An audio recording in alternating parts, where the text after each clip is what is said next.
Hello students, આજે આપણે જે ભણવાના છે તે ડાઇલેક્ટ્રિક અને ધ્રુવીભવન વિશે ભણવાના છે.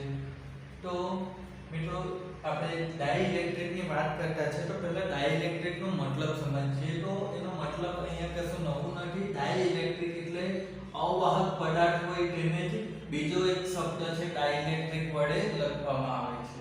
તો ડાઇલેક્ટ્રિક એટલે અવાહક છે. હવે આપણે જાણીએ છીએ કે કોઈ સુવાહક પદાર્થ હશે તો એ સુવાહક પદાર્થમાં શું થશે કે એના કોઈ પરમાણુઓ હશે. એ પરમાણુઓ હોય તો તેમાંથી શું થશે કે જે ઇલેક્ટ્રોન હશે, જે ઇલેક્ટ્રોન કેવા થશે, છૂટા પડી જશે.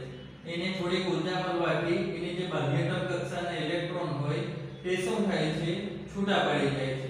અને છૂટા પડીને શું કરે છે કે જે દ્રવ્ય હોય છે એની અંદર જ ફરતા રહે છે. અને આવા જે ઇલેક્ટ્રોન હોય તે મુક્ત ઇલેક્ટ્રોન કહેવાય, તેની જ આપણે વાત કરીએ.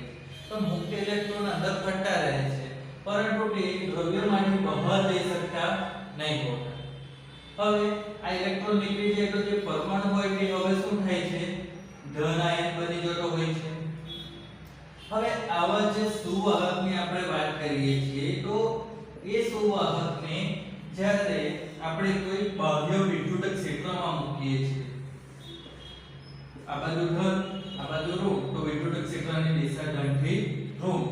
તો અહીંયા શું થાય છે કે આવા કોઈ સુવાહકને આપણે જ્યારે કોઈ બાહ્ય વિદ્યુત ક્ષેત્રમાં મૂકીએ છીએ એ કિસ્સામાં શું થશે કે જે ઇલેક્ટ્રોન હોય છે એ શું થાય છે, તો એ ધન છેડા તરફ અને જે ધન આયન હોય છે એ શું થવાનું, ઋણ છેડા તરફ આકર્ષાઈ જતા હોય છે.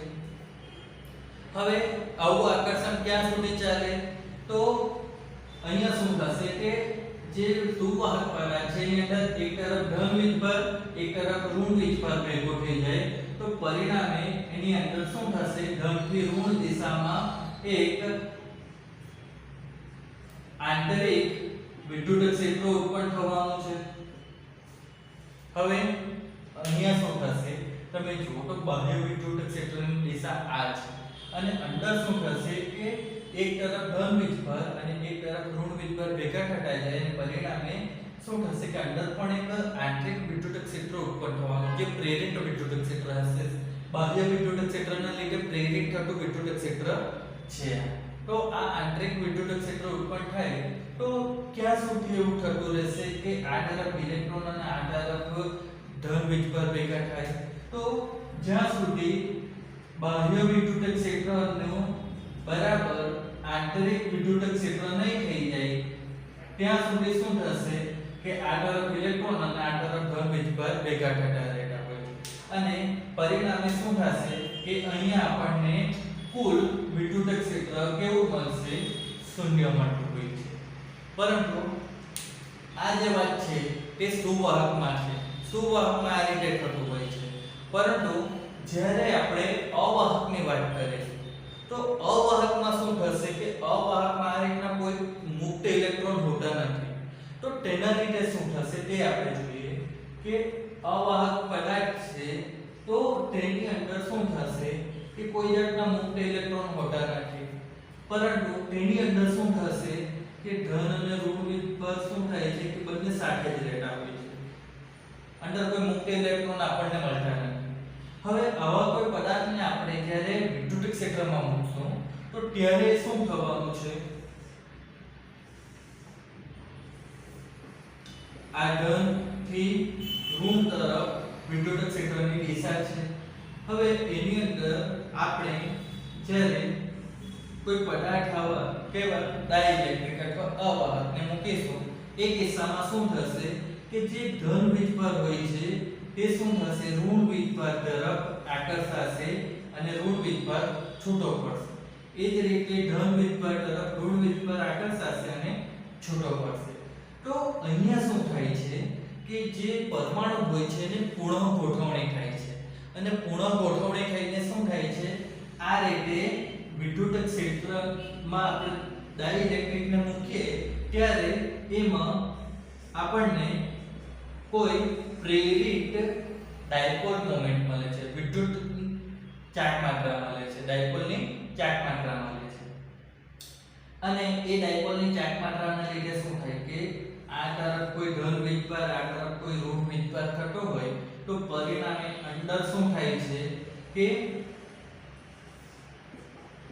આ તો બેલેન્સ થઈ જશે તો આ તરફ ધન અને આ તરફ ઋણ કોઈ આપણને પરિણામે કોઈ વીજભાર મળે છે જેના લીધે આ તરફ ધન અને આ તરફ ઋણ હોય તો અંદર શું થાય છે કે કોઈ એક આંતરિક વિદ્યુત ક્ષેત્ર પણ ઉત્પન્ન થવાનું છે પરંતુ અહીંયા તમે જોશો તો શું થશે કે અંદરનું જે વિદ્યુત ક્ષેત્ર છે એ બાહ્ય વિદ્યુત ક્ષેત્ર કરતાં કેવું થવાનું છે ઓછું થશે અંદરનું વિદ્યુત ક્ષેત્ર આપણે બાહ્ય વિદ્યુત ક્ષેત્ર કરતાં કેવું મળશે આપણને ઓછું મળશે તો પરિણામે અહીંયા શું થશે કે જે કુલ વિદ્યુત ક્ષેત્ર છે તે શું થશે શૂન્ય નહીં થશે હવે કારણ કે જે પ્રેરિત વિદ્યુત ક્ષેત્ર ઉત્પન્ન થતું છે અંદરનું જે વિદ્યુત ક્ષેત્ર છે તે પ્રેરિત કહેવાશે કારણ કે બાહ્ય વિદ્યુત ક્ષેત્રની હાજરીમાં જે ઉત્પન્ન થયું છે તો એ શું થશે કે પૂરેપૂરું બાહ્ય વિદ્યુત ક્ષેત્રને બેલેન્સ નહીં કરી શકે એ થોડુંક જ બેલેન્સ કરશે તો પરિણામે શું થયું કે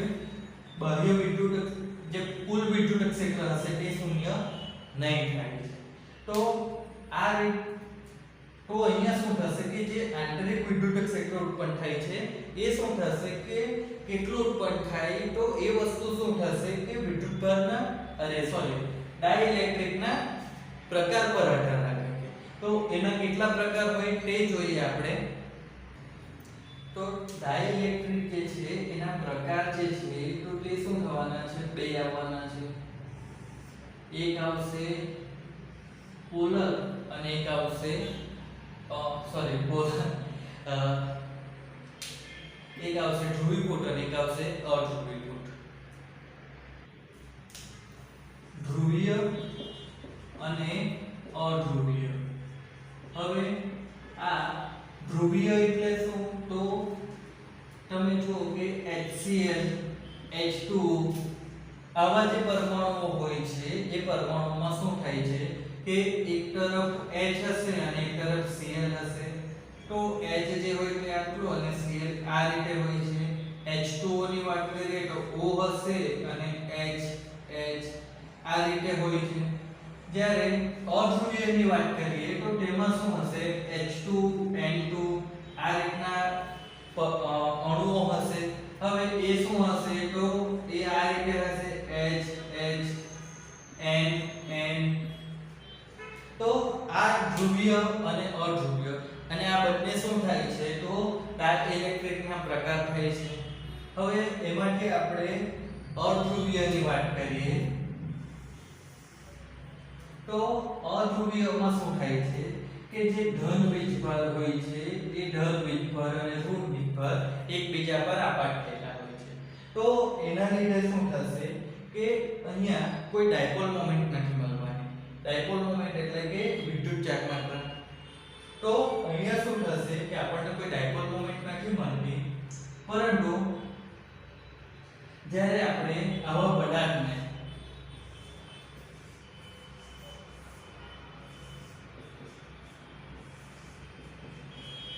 અહીંયા તમે જુઓ તો શું થાય છે કે ડાયપોલ ચાર્જ માત્રા અથવા ડાયપોલ મોમેન્ટ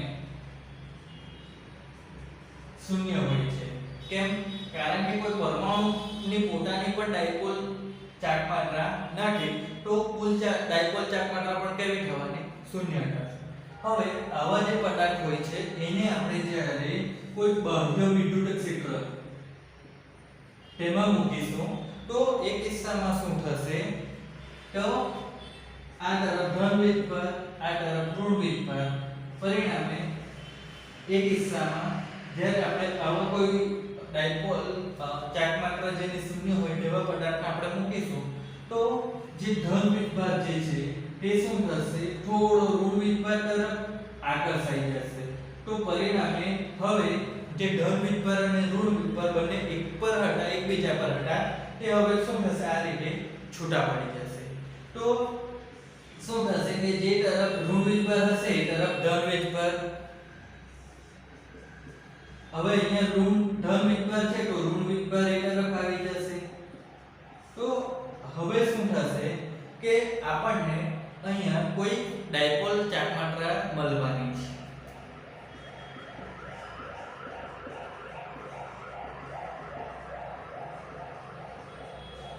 એનું કઈ મૂલ્ય આપણને મળવાનું છે અને મતલબ આપણે તે 0 નથી થવાનું.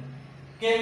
કારણ કે હવે શું થાય છે કે અહીંયા જે દરેક અણુ હતો તે દરેક અણુ અહીંયા કોઈ ચાર્જ માત્રા ધરાવતો નહીં હતો. તો હવે શું થાય છે કે એક તરફ ઋણ વિદ્યુત એક તરફ ધન વિદ્યુત જતો રહ્યો તો ડાયપોલ બની ગઈ. પરિણામે એની કોઈ ડાયપોલ ચાર્જ માત્રા આવવાની છે. તો બધા અણુઓ શું થયા છે કે પુનઃ ગોઠવણી થઈને એક તરફ ઋણ વિદ્યુત એક તરફ ધન વિદ્યુત ધરાવતા હોય એ રીતે ગોઠવાઈ ગયા તો કંઈક તો આપણને ડાયપોલ ચાર્જ માત્રા હવે મળવાની છે. હવે આપણે વાત કરીએ ધ્રુવીય અણુની.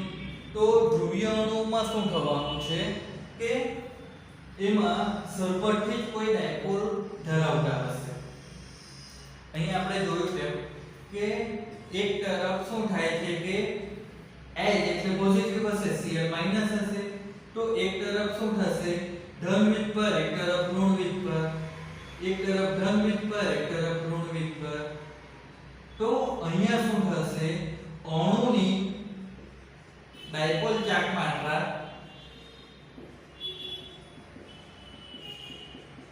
શૂન્ય નથી. જ્યારે અહીંયા આપણે સમજીએ તો અણુની લખી દઈએ અણુની ડાયપોલ ચાર્જ માત્રા શૂન્ય છે. અહીંયા અણુની ડાયપોલ ચાર્જ માત્રા શૂન્ય નથી પરંતુ દ્રવ્યની ડાયપોલ ચાર્જ માત્રા શૂન્ય થાય છે. કેમ? તો એ વસ્તુ સમજો કે દરેક અણુ જે છે તે પોતપોતાની કંઈક ડાયપોલ મોમેન્ટ ધરાવતું છે ડાયપોલ ચાર્જ માત્રા, પરંતુ એ બધા અંદર અવ્યવસ્થિત રીતે ગોઠવાયેલા છે અને એવા અવ્યવસ્થિત ગોઠવાયેલા છે કે જે પરિણામી આપણે કોઈ દ્રવ્ય લીધું છે આ આખું તો એ પરિણામી દ્રવ્યની આપણને કોઈ ડાયપોલ ચાર્જ માત્રા મળવાની નથી કારણ કે બધા અવ્યવસ્થિત રીતે ગોઠવાયેલા છે. હવે એવા જે ડાયપોલ મોમેન્ટ ધરાવતા ધ્રુવીય અણુઓ હોય છે એને આપણે શું કરીશું તો વિદ્યુત ક્ષેત્રમાં મૂકીશું.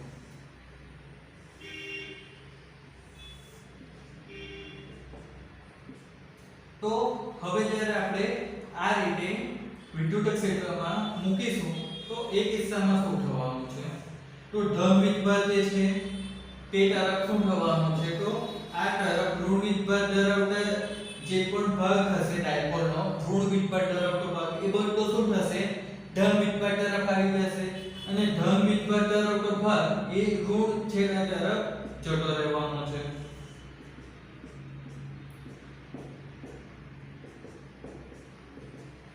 તો હવે અહીંયા તમે જુઓ તો શું થાય છે કે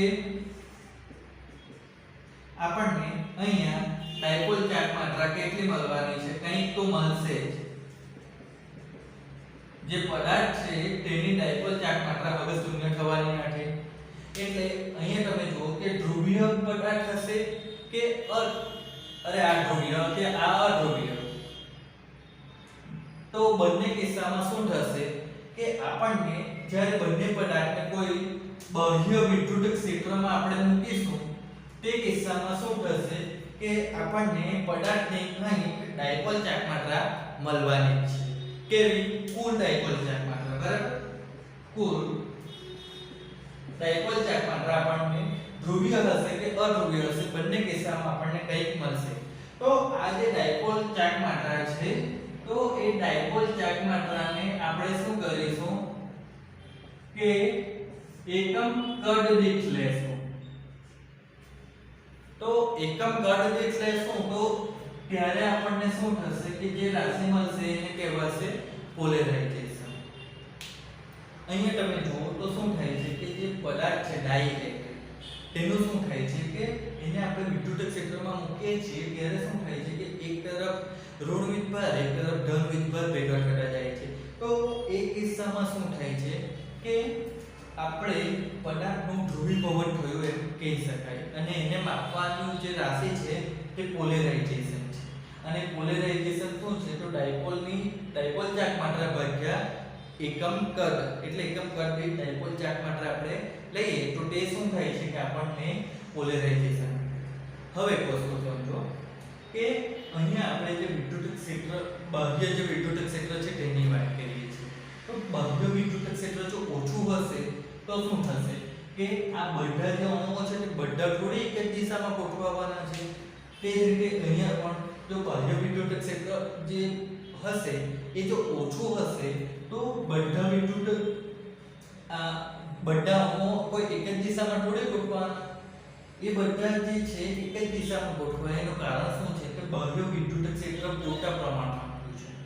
તો અહીંયા શું થાય છે કે બાહ્ય વિદ્યુત ક્ષેત્ર જો મોટા પ્રમાણમાં નહીં આપે તો શું થાય કે બધા જે અણુઓ છે તે કોઈ એક જ દિશામાં નહીં ગોઠવાય. તો પરિણામે શું થાય કે આપણને ડાયપોલની જે ચાર્જ માત્રા છે તે ઓછી મળે. ડાયપોલની ચાર્જ માત્રા ઓછી મળે તો આપણને પોલેરાઇઝેશન ઓછું મળે. તો જે પોલેરાઇઝેશન છે તે એક્ચ્યુઅલી શું થવાનું છે તો પોલેરાઇઝેશન જે છે તે એક્ચ્યુઅલી વિદ્યુત ક્ષેત્ર સાથે સંબંધિત છે. જેટલું વધુ વિદ્યુત ક્ષેત્ર આપે એટલા વધારે અણુઓ શું થશે કે એક જ દિશામાં ગોઠવાશે અને તેના લીધે વધુ ચાર્જ માત્રા મળશે. તો પરિણામે વધુ પોલેરાઇઝેશન આપણને મળવાનું. તો વિદ્યુત ક્ષેત્રનું પોલેરાઇઝેશન શું થવાનું છે એકબીજાના સમપ્રમાણમાં હોવાનું. હવે સમપ્રમાણની નિશાની દૂર કરીએ તો શું થશે કે કોઈ અચળાંક આવવાનો તો તેને કહેવાય છે psi અને એ જે છે તેને શું કહેવાય છે તો એને વિદ્યુત સસેપ્ટિબિલિટી પણ કહેવાય છે. અને જે psi છે તેને વિદ્યુત સસેપ્ટિબિલિટી કહેવાય છે. હવે એ જે વસ્તુ છે તે શું કરે છે કે કેવા પ્રકારનો ડાઇલેક્ટ્રિક છે એના પર આધાર રાખે છે. તો અહીંયા આપણે એની બહુ ચર્ચા કરવી નથી, પરંતુ આપણે એ સમજવાનું છે કે જ્યારે કોઈ ઇલેક્ટ્રિક ફિલ્ડમાં વિદ્યુત ક્ષેત્રમાં જ્યારે કોઈ પદાર્થને ડાઇલેક્ટ્રિક પદાર્થને મૂકવામાં આવે તો શું થશે કે એમાં કોઈ પ્રેરિત વિદ્યુત ડાયપોલ ચાર્જ માત્રા ઉત્પન્ન થવાની છે અને તેના લીધે શું થશે કે આપણને પોલેરાઇઝેશન મળવાનું છે. હવે આપણે જે જોવાનું છે તે ખૂબ અગત્યનું પરિણામ શું છે તો જ્યારે કોઈ વિદ્યુત ક્ષેત્રમાં આપણે આ રીતનો કોઈ ડાઇલેક્ટ્રિક પદાર્થ મૂકીએ તો એ કિસ્સામાં શું અસર થાય છે વિદ્યુત ક્ષેત્ર પર તે આપણે જોવાનું છે.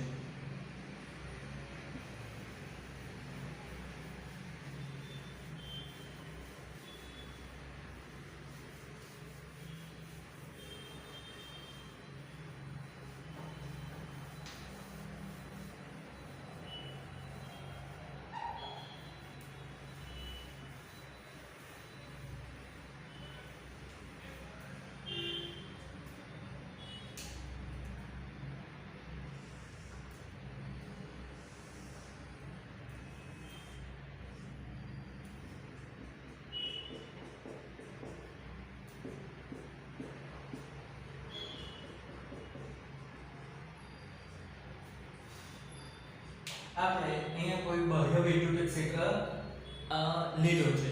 હવે આ જે વિદ્યુત ક્ષેત્ર છે એમાં આપણે શું કરવાના છે તો કોઈ ડાઇલેક્ટ્રિક પદાર્થને મૂકવાના છે.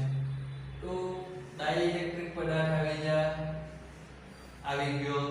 હવે ડાઇલેક્ટ્રિક પદાર્થ વિદ્યુત ક્ષેત્રમાં આવે તો શું થશે કે એની અંદરના જે અણુઓ છે તે ધ્રુવીય હશે કે અધ્રુવીય હશે, બંને શું કરશે ડાયપોલ ઉત્પન્ન કરશે. બરાબર. તો ડાયપોલ કેવી હશે કે ઋણ જે ભાર હશે તે બાજુ ધન છેડો આકર્ષવાનો એટલે અહીંયા આપણને શું મળશે આ ધન ભાર અને આ તરફ શું થશે તો ઋણ ભાર. તો આ રીતે ભેગા થતા જાય. હવે બાકીની જે ડાયપોલ હશે તે પણ શું થશે કે એ જ રીતે ગોઠવાતી જવાની છે.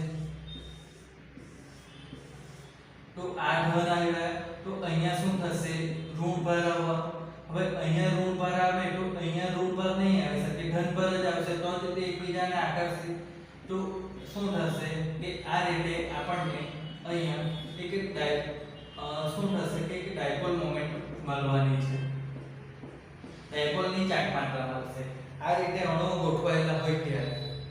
હવે અહીંયા આપણે જોશું તો શું થશે કે જે બે ડાયપોલ છે તો તેમાં શું થશે કે એક ધન વિદ્યુતભાર અને એક ઋણ વિદ્યુતભાર એકબીજાની નજીક આવે છે આ રીતે. તો પરિણામે શું કરે કે તેઓ એકબીજાની અસરને નાબૂદ કરી દે છે.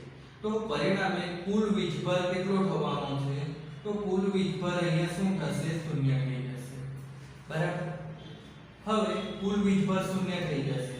પરંતુ જો આપણે આ પૂરા જે એક સ્લેબ મૂક્યા એમ કહીએ તો જે સ્લેબ થવાનો છે એની ડાયપોલ ચાર્જ માત્રા, એ ડાયપોલ ચાર્જ માત્રા જે છે એ શું થશે, તો એ શૂન્ય નહીં થશે.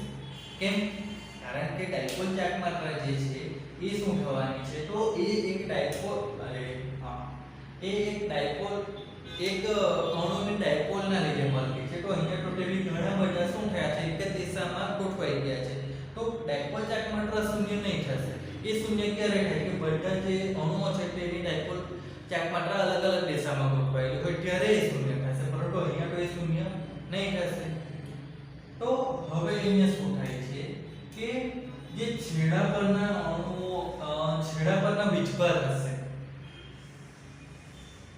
જે વિદ્યુત ક્ષેત્રની પ્લેટ છે તેના છેડા પાસેના ડાઇલેક્ટ્રિકના જે વીજભારો હશે એ વીજભારો કેવા થશે, તો એ વીજભારો જે છે તે કોઈની સાથે બેલેન્સ નહીં થઈ શકતા.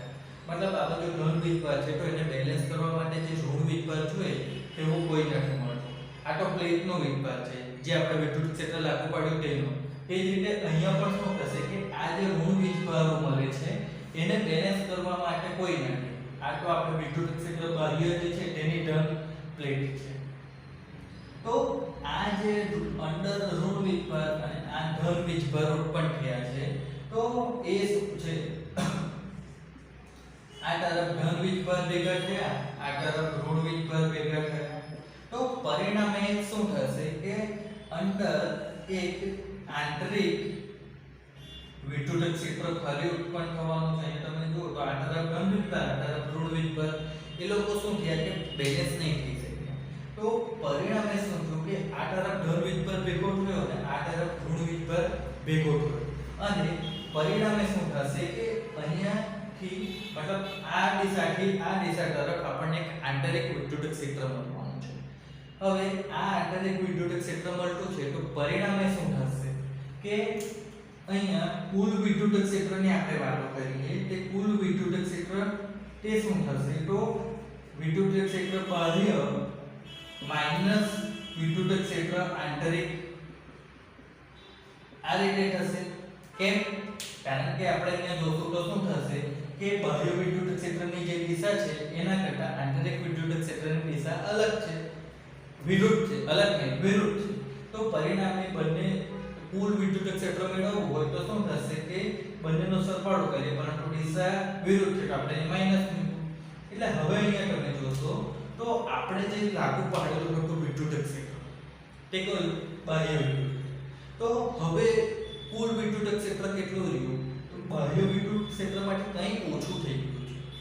તો એનો મતલબ શું છે કે જ્યારે કોઈ આપણે વિદ્યુત ક્ષેત્ર લાગુ પાડેલું હતું તેમાં જો આપણે કોઈ ડાઇલેક્ટ્રિક પદાર્થ મૂકીશું તો ડાઇલેક્ટ્રિક પદાર્થ શું કરશે કે એ પદાર્થ જે બાહ્ય વિદ્યુત ક્ષેત્ર છે એને ઓછું કરી દેશે.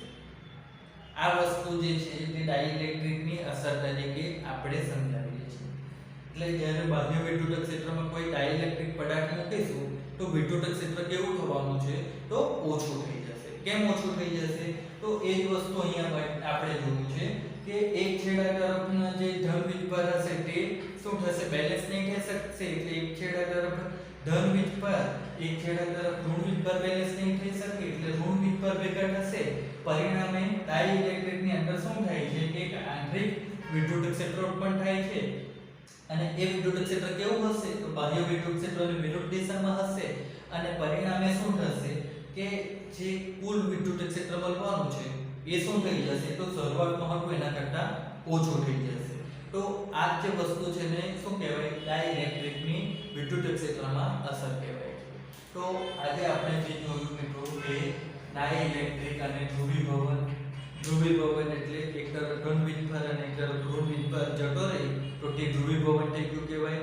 અને ડાઇલેક્ટ્રિક એટલે અવાહક પદાર્થ છે અને અવાહક પદાર્થને આપણે વિદ્યુત ક્ષેત્રમાં મૂકીશું તો શું થશે કે એ લાગુ પાડેલું વિદ્યુત ક્ષેત્રને ઓછું કરી દેશે. તો આજના વિડીયોમાં મિત્રો અહીંયા આપણે પૂરું કરીએ છીએ.